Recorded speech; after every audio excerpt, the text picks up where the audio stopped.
নমস্কার বন্ধুরা, কৃষ্ণস মার্সি নতুন ব্লগে আবারও সবাইকে স্বাগতম। আজ একটি পটল কারি দেখাবো।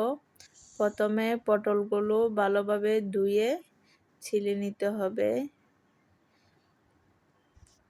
পটলের দুপাশে কেটে নেব।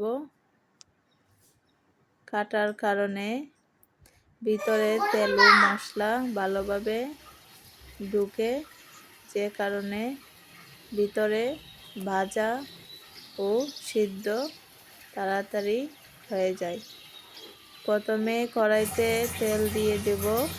তেল দেওয়ার পর পটলগুলো লবণ, হলুদ, মরিচ দিয়ে মেখে পটলগুলো ভালোভাবে ভেজে নেব।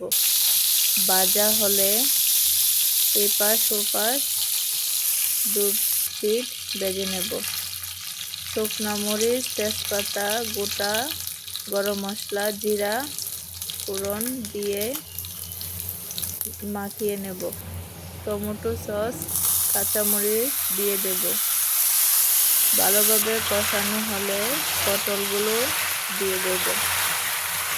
একটু ঢেকে দেব। একটু পর খুলে দিব। লবণ, দই, বাদাম বাটা দিয়ে আবারও কষিয়ে